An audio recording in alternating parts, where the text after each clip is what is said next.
May peace be unto you, my beloved. How are you? I know you are good as I am here. I am Reverend Charles Sergeant Boateng, your faithful servant.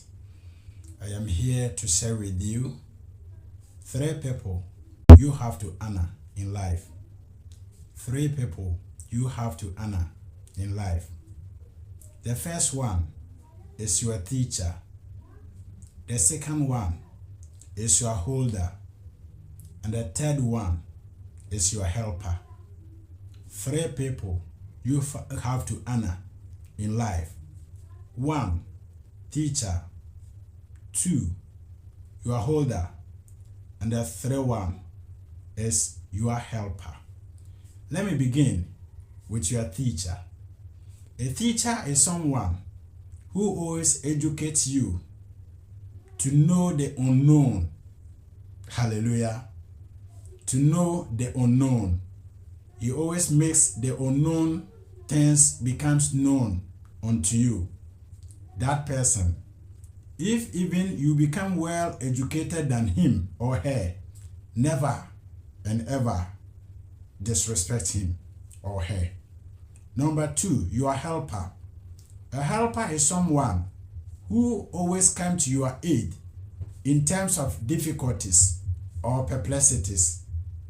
It can be in the form of advice or to donate unto your life, such like food, clothing, accommodations, and so forth. Any kind of help is a helper. So please and please, never and ever disrespect your helper. And the last one is your holder. Most people have fallen in life before, but to catch someone to lift you from your falling is another story. So if somebody has helped you before whilst you were on the ground, please never and ever disrespect or despise that person's integrity. Mena wo kasa kakra se yo nipa hodo miensa ewo se yedi obuo ne anidie ema won. De di nkan eya o kirekire ni a ye beka ne teacher.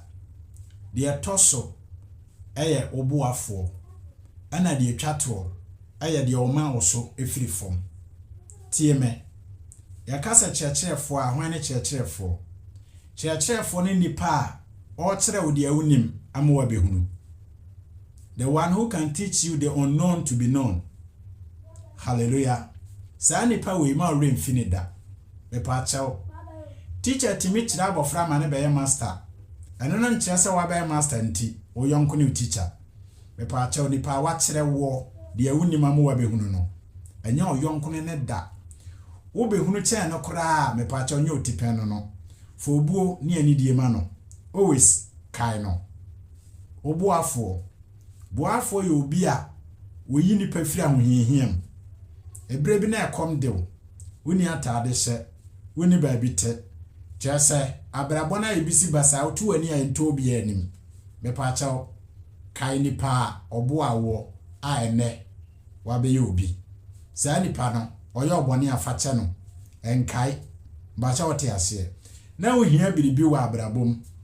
Se wantonsu ama udako ama wa anomu a ka wuwi mesre osa nipa ne mu nanimtia na anno sister esi ni okunu omo nu aduane ma wudi se ya mfa sa aduane na ma wo ne wo ma me pa cho bebre ka mbeda kom ka de nche no na nketenkete akuda kwada ne bia ma ye nte asempa na asam aba wapirim akoma se wo ne bedi kai sa do yere na facha ne wate obuafo no na abrabo atwitwawo utu ani ento obi anim na obi firi baabi na obema awo so abaya na oboawa wie Bible College no emu na nimtia abrantia na opaja odo kwa brochira nne wadi ne hwamo no mepa chawo san kopa ne chawo sa ya wade akwan so na nipa bi aboawa mepa chawo sa nipa no enyi ne muda ebia wo boawo no ma uhuni botaye nti opese wo boawo na ogitu mu se ope omoawo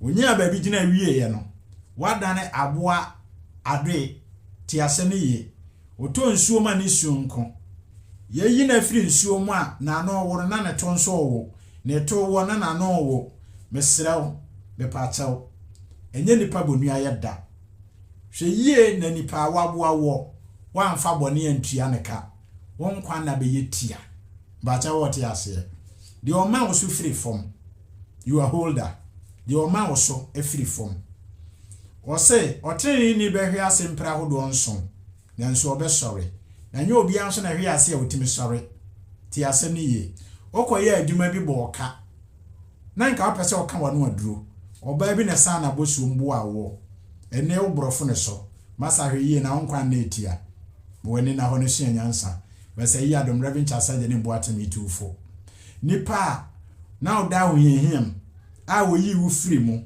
na nka wo se de abanka bagu nsa ade wo kotum because of a bonti na wo se nka ade wo kotum but abranti bi tiginem etwitwaje wo sika wa nibi enso wabon ho ka etwitwaje wo ye twasem bi to wo so ti asem ni ye from nowhere ana akwasi be defende wo we defende wa ma wonya utire didim be pa cha wonfa akwasi eni agro wa abrabom da oye oboafo wuyi nyankopon firi ho a onam enye obi a ne tofo mu a wutimi esore sade na me ka no enti sade ma nkoyie ma abrabo atwitwa wa ye bisi basa na wo pa adwuma kura wunya de wo so wo mu anna wo na wo yere na wo mansa ko wa no na wotimi tue school fees otu bottom a unsesi bibi so no se ni panemu na nimtia da wate we nyankopon firi ho a wona wo ho wona so wo mu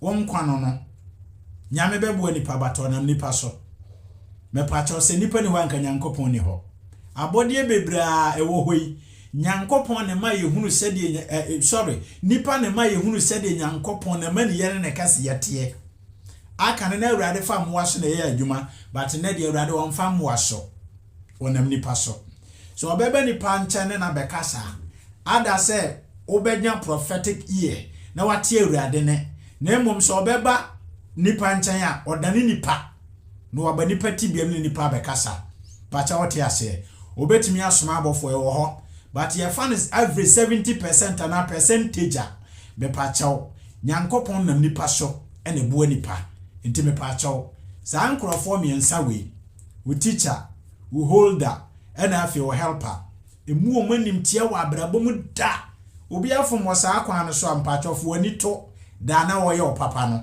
na fa ka ne boni egu obenyina che awurade be sirawo be se yi adoma futu semnie hwa wo ho so ye ne wanyina che wate na kuna de ne kaaye me ma me chia ba bi awo wo se wudi asempa wo che ti asem ye wudi asempa wo che de esi wani so wa abrabom no se ya de papem ko wanim abambuo wom obeya feli obehwiase wom nkukuo wom basaade no nyina eyesua eye nteteye a eboaboa no ama onimdie ne sua hunu na di wagina simpie so na wa ma abrabo ante anhwe na wa mfeli obi ankyere wade ama wa mpaase a wagina simpie so afutu sem ne sei besa yi adom wei na mede tuufo na ma hya won kuran se nipa kasie bia wa hwe ase epen abofra na nyine bedan panyini panifo ka ase bia se panyini na obi nye bida na abofra de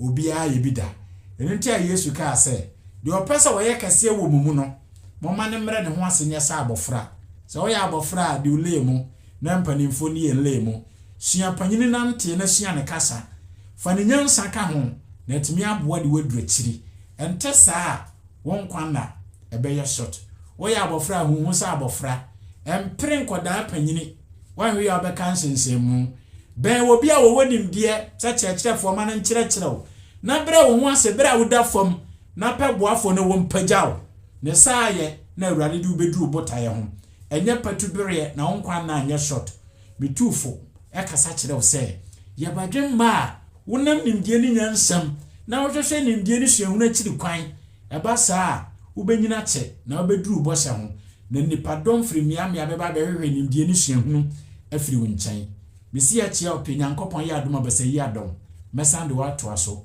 Dear Majestor and Reverend Charles Ajenim Boateng, the founder and leader of Inspiration Family Ministries globally, enter prophetic encounter and Bebaso life. Metia Ubia, Metia Glyco General Manager, Mr. Patrick Joe. Father, I salute your sales manager and Sometia, Mepacho, Medemusi, the Nakwadum Pacho Mamenta won Kawate, Mafio Pa, Metia Ubia, Mama Retamo, Mamua Bruchre, Anama de Kumwa,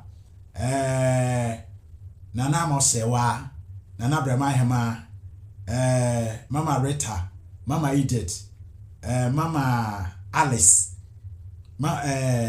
so for Mama Elizabeth, so for Mama Cecilia, Inspiration Family, Meba Koto, Metia will be a mammo dianya paye, Metia Chiamo, Minim Safi, a Yankunimbiafe, a Yanshirafe, a Diafe, a dear one san can 2024, a female son come to Abrabosa 7 Sabeka, Benya Radin or Bebewo, Umia Quantum by be a quandy mount, Ensu ye, Nensu Cray, Messia Chiao P, Medopa, bye bye.